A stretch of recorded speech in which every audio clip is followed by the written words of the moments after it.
Alright, so before I get into the examples of how to implement the value equation into your conversations, I wanted to make this quick video just to give you a little bit more about do's and don'ts on when it comes to your customers, right? So I wanted to make this video because there's some simple things that you need to know that most people don't do, and that's why it's harder for them to be successful, right?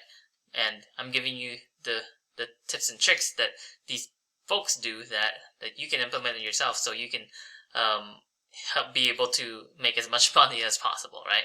So first things first. So do's and don'ts. The do's: qualify your calls that are coming in. So ask them a little bit more about, so what's the project all about? What did you have in mind about this project? And get them talking and telling you what their dream outcome is, right?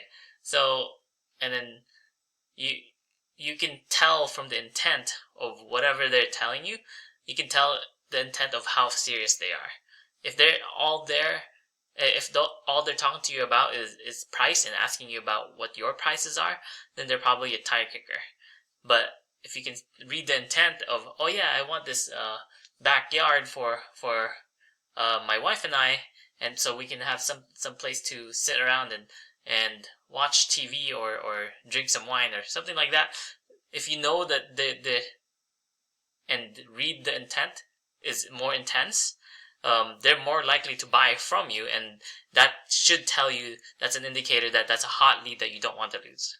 So that's the first thing. And also, another note for that is that this way you'll be able to tell if the buyer is serious, right? If the buyer is serious, you don't have to drive over there and waste gas. So that's another thing about this. Oh, also, another thing that I wanted to talk about was always follow up on your leads under 5 minutes. There has been studies that have shown that if you're able to get back and follow up with people that have tried to contact you under 5 minutes, your chances of closing them becomes 21 times. Yeah, that's right, 21 times better than if you were to let it pass and call them in the next 10 minutes. And that's crazy there's studies have been shown on this. So please get back to them and follow up under 5 minutes. You'll thank me later. Okay. And I want to say something else about that. Make sure if they don't pick up right away, you can do the double dial, because sometimes people just don't recognize your number or whatever it is, they don't see it. Sometimes double dial works. And also, another do's that I would recommend is that have at least four follow-ups in 4 separate occasions, like in 4 different days or something like that, to be able to really hone in on if this person is serious. Because if more often than not, if this caller is serious, they would pick up on your call, especially if you leave a voicemail, especially if you text them, especially if you double dial, right? So do that at least 4 times. That's my recommendations, 4 separate occasions. And you know what it is, like, everybody gets busy, right? Like the customers, and I mean, I don't need to tell you that you're already super busy, but you can think about it in your customer's point of view. They're 95, they have kids, they have pets or whatever they have in their lives. They'll have things going on, and all you're doing is being on top of their mind. Because if you can be on top of mind, they're not thinking about calling other contractors. If you're able to be there when they're thinking about how, like, if you're always there and then always, I don't want to say badger, because look, let me give you an example. I used to have a roofer that I was working with because I needed to get my roof fixed.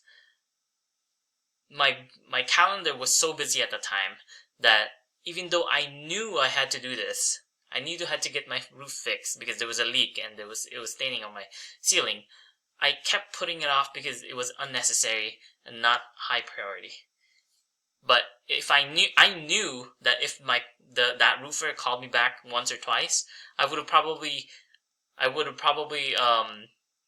made that decision right then and there. And this is what I want for you guys. Because people live busy lives. All you're doing is being on top of mind so they can make this decision, especially if they're serious. They'll probably pick up and schedule a time with you right then and there.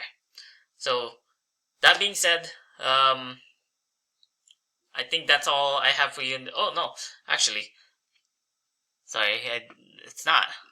And some don'ts. Excuse me, I almost forgot the second half of this. Some don'ts that you shouldn't do is do not discuss price on the first call. I know sometimes people can get pushy and they become, they're probably tire kickers at that point. But if they were to really, really push, give them a range. Give them a range of a wide range. Because you don't know what you don't know until you see the property, right? Until you see the backyard, until you see the tree that needs to be uprooted, right?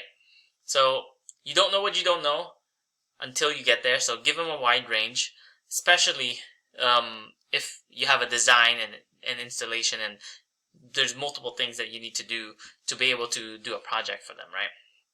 So give them a range. And if they still kept pushing, then they're probably, like I said, they're probably tire kickers, and you can just give them a range, and hopefully they'll be happy with that. And if they call you, then they can call you. Anyway, the goal of this video is basically just I want you to read their intent, and then be diligent about following up and picking up the phone, because it's really where the money is made. That's when people trust you, because you're very prompt when it comes to the phone and you're always communicating. Like I said, people don't care unless they know that you care, right? People don't care unless they know that you do. Get that burnt into your head, because that's how you win at this business.